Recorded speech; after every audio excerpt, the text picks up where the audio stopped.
Hello, everyone, and welcome again to another Teacher Joseph podcast.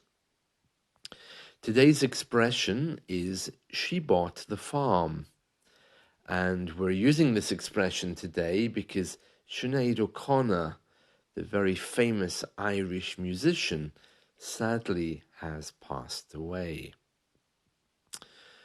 When I heard the news yesterday that Sinead O'Connor had died, I was with a student online. So I immediately said to the student, "Oh my goodness, news has just flashed up on my screen that Sinead O'Connor has died."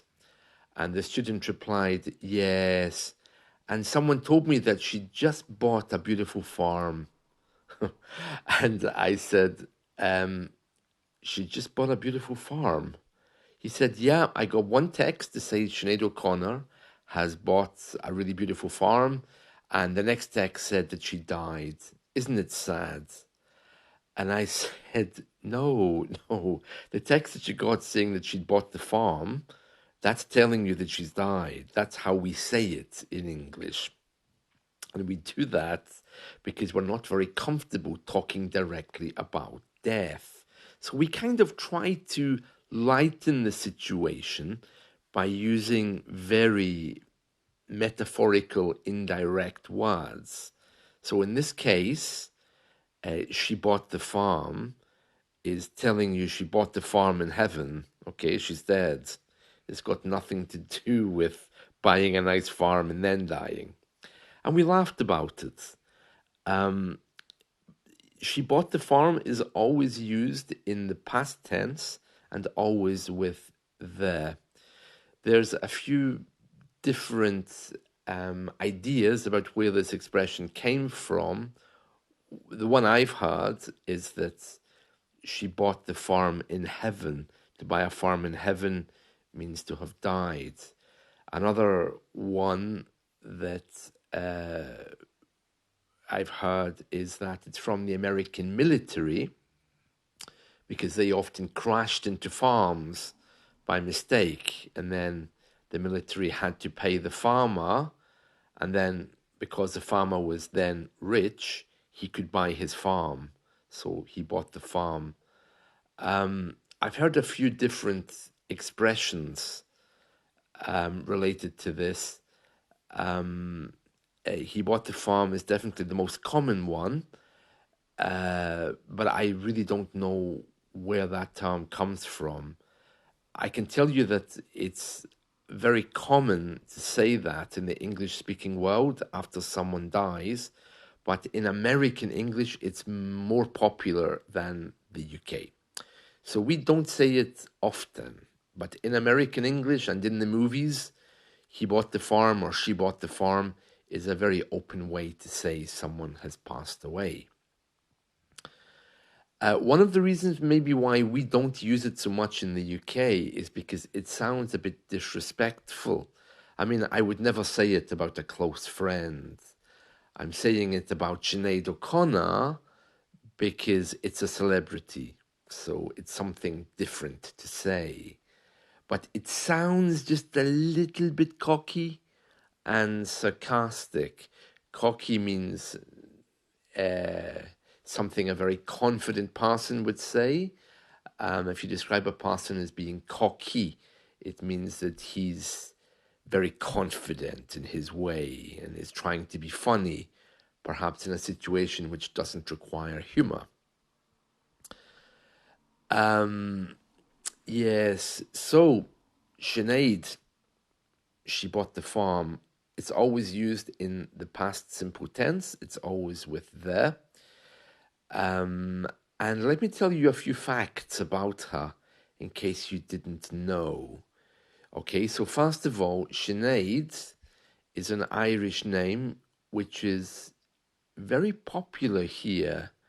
It's Irish Gaelic and it means Janet. Sinead. Okay.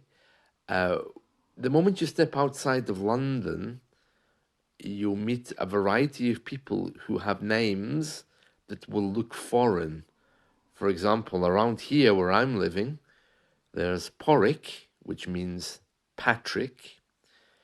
Myrit, which I believe is Margaret, I think, in English. There's also a few others. Ruri is another man's name that you might hear. I don't know what the English translation of that is. Ishbel is Isabel. Shossi is Joseph. So you see, in our smaller communities, Gaelic names are very popular, especially these days when different parts of the UK are thinking about independence. So before you decide that someone might not be British, uh, you need to know that we do have many indigenous names that come from Gaelic. Dara is another one. Dara, I think, was an old Gaelic hero of some kind. Uh, Sinead O'Connor, getting back to Sinead, just a few other facts about her. Of course, she was Irish. She was very controversial. She was very controversial for a number of reasons. Her views on women, her views on women's rights were considered to be a little bit controversial in the way she put them forward. She also was, I think, an ordained priest in one of the Christian religions. And towards the end of her life, she had embraced Islam. Now, when someone changes their religion to become Islamic, the verb we use is we say that they embraced it. They embraced Islam. Okay, so she embraced Islam. That was quite controversial as well, but many women here do that. There's another famous person, Tony Blair's wife's sister.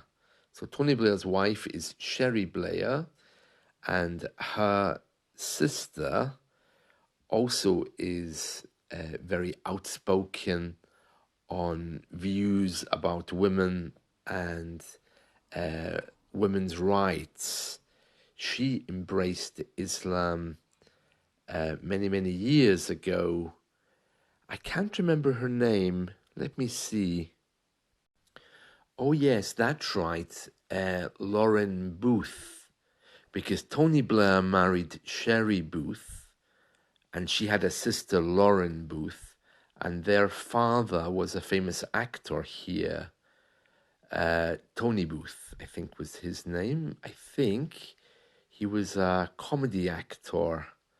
So, yeah, Tony Blair's wife's sister, that's Tony Blair's sister-in-law. So your wife's sister is your sister-in-law, but your brother's wife is also your sister-in-law. Yeah, so Lauren Booth, she's quite famous here, and she's known for her trips to the Islamic world, Lauren Booth. So yeah, many women here embrace Islam in order to get more respect. It's a very different narrative from what we hear in the mainstream media, but I've met a countless number of women here who have become Muslim because they feel the hijab is kind of like a protection. You know, women walking on the streets, a man might approach them or might make sexual comments to them or might whistle at them or say a comment like, ha ha, hiya, gorgeous, or something like this. Now, these days, of course, that kind of thing is politically incorrect anyway, but a lot of women feel that wearing the hijab is a really good protection against that, and they get a lot more respect from men if they're covered because men can't really see their beauty, and so they don't treat them like sexual objects. That's the idea behind it anyway. So yeah, very interesting. So Sinead O'Connor, she had embraced Islam. So we use the verb embrace for someone that becomes Islamic. And I think her son had died last year. Her son Shane. Now I don't know how he died. I think I read somewhere that it was suicide, and I don't think she ever recovered from that. I mean, the way she wrote about his death, I think she said something like he had decided to step away from humanity. So that sounds like it was his decision, doesn't it? So, yeah, so he bought the farm last year or the year before. Um, and I don't think she ever recovered. I think she stopped touring after that, and she said that it was because of her ongoing grief. So there's big speculation as to how she died. I mean, she was only 56. So I don't know, maybe she was ill or maybe she decided to step off the planet. I don't know exactly what the situation is. So just to recap on today's idiom, um, yeah, she bought the farm. It's a very light-hearted, almost jovial way to say someone's died, but you wouldn't use it in any kind of personal way about a friend or a colleague. In those circumstances, you would say the person's passed away. But if it's a celebrity or someone you didn't know well, and you just want to make it a bit lighter in conversation, maybe bring a smile to someone's face, you can say they bought the farm. Yeah. So yeah, Sinead, she bought the farm. So if you get a text saying that Sinead O'Connor has bought the farm, remember, it's not telling you that she's actually bought a farm. It's telling you that she's dead. Okay. And that's it. So I hope you found this helpful. And let's talk again soon. And I wish you all a very wonderful day. Do listen to some Sinead O'Connor. Nothing Compares to You with her big hits, originally recorded by Prince. I didn't know that. And that's it. So see you. Bye.